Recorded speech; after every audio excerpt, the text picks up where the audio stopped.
اللہ تعالیٰ کے بہت بڑے ولی جن کا نام حضرت لقمان ہے، یہ وہ ہستی ہیں جن کے نام پر قرآن کی 31ویں سورہ کا نام رکھا گیا۔ حضرت لقمان رحمۃ اللہ تعالیٰ علیہ نے اپنے بیٹے کو نصیحت کرتے ہوئے فرمایا، اے پیارے فرزند، برائی کی آگ برائی سے نہیں بجھتی۔ جس طرح سے آگ کو پانی سے بجھایا جاتا ہے، اسی طرح برائی کی آگ کو اچھائی کے پانی سے بجھایا جاتا ہے۔ پیارے بیٹے، تم جس دن سے شکم مادر سے باہر آئے ہو، آہستہ آہستہ دنیا سے دور ہو رہے ہو اور آخرت کے قریب پہنچ رہے ہو۔ اس لیے تمہیں چاہیے کہ پیش آنے والی چیز کی تیاری کرو۔ کسی انسان کی موت پر خوش نہ ہونا، مصیبت زدہ شخص سے مذاق نہ کرنا اور اچھائی کو کبھی مت روکنا۔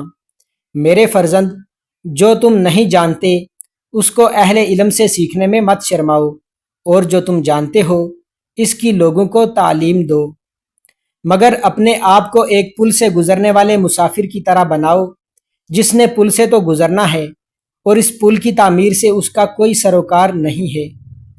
میرے بیٹے، اپنے آپ کو اس بکرے کی مانند مت بناؤ جس کو ہرے بھرے کھیت میں چھوڑ دیا جائے اور وہ اتنا زیادہ کھائے کہ اس سے اس کی موت ہی واقع ہو جائے۔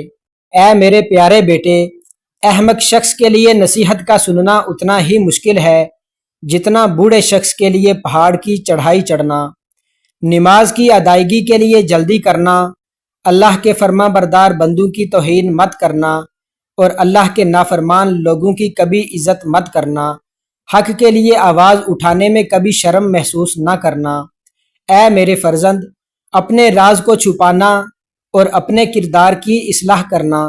اگر تم ایسا کرنے میں کامیاب ہو گئے تو دشمن سے اللہ تمہاری حفاظت فرمائے گا۔ لوگوں پر کبھی ان کی طاقت سے زیادہ وزن نہ ڈالنا، اس لیے کہ تم جسے ناقابل برداشت تکلیف دو گے وہ تم سے علیحدہ ہو جائے گا۔ اس صورت میں اکیلے رہ جاؤ گے، تمہارا کوئی بھائی اور دوست تمہاری مدد نہیں کرے گا، بالآخر ذلیل ہو جاؤ گے۔ اگر تم جوانی میں ادب سیکھ لو گے تو جوانی میں فائدہ حاصل کرو گے۔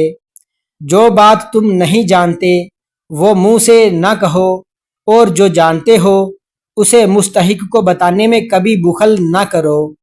بدگمانی کو اپنے اوپر غالب مت آنے دینا، ورنہ دنیا میں تمہیں کوئی بھی ہمدرد نہیں ملے گا۔ خود غذا کھانے سے پہلے اپنے جانور کو چارہ ڈالنا، اگر کھانا کھانے سے پہلے صدقہ دے سکو تو یہ کام بھی ضرور کرنا۔ اے میرے بیٹے، اپنی بڑی سے بڑی نیکی کو بھی کبھی عظیم مت سمجھنا اور کبھی بھی اپنے چھوٹے سے گناہ کو حقیر مت سمجھنا۔ جو شخص تمہارا کوئی عذر سننا نہیں چاہتا اور تمہارے لیے کسی حق کا قائل نہیں ہے، اس کے سامنے عذر خواہی مت کرنا۔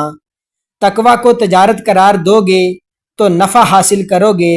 جب تم سے کوئی غلطی سرزد ہو تو فوراً صدقہ دو تاکہ تمہاری غلطی کا ازالہ ہو سکے۔ اگر تم لوگوں پر ظلم کرنے کی قدرت رکھتے ہو تو ہرگز نہ کرنا، کیونکہ خدا کو تم سے انتقام لینے کی زیادہ طاقت ہے۔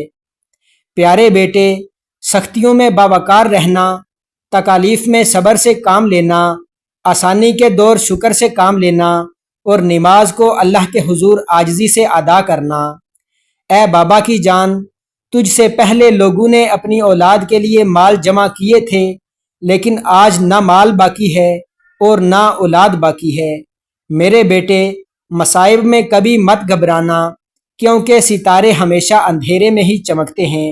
اے فرزند، وقت کی اگر قیمت ہے تو اس کا صحیح استعمال ہے۔ بے وقوفوں سے دوستی مت کرنا، یہ مشکل وقت میں تیری مشکلات میں اضافہ کر دیں گے۔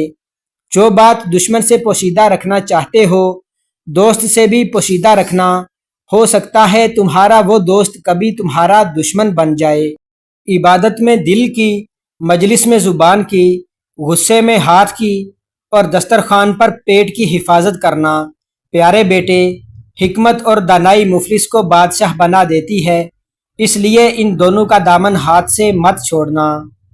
میرے فرزند، اگر تم دنیا میں عزت حاصل کرنا چاہتے ہو تو لوگوں کے اموال میں کسی قسم کا طمع نہ رکھنا، اس لیے کہ انبیاء کرام نے یہ اعلیٰ مرتبے طمع کو ترک کر کے حاصل کیے ہیں۔ پیارے بیٹے، ہر شخص کو اس کے ہنر اور جوہر کے مطابق جگہ دینا، جاہل لوگوں سے مت ملنا ورنہ وہ تجھے بھی جاہل بنا دیں گے۔ سواری کے عالم میں اللہ کی کتاب کی تلاوت کرنا اور عمل کرتے ہوئے تسبیح الہی کرنا اور تنہائی میں دعا کرنا۔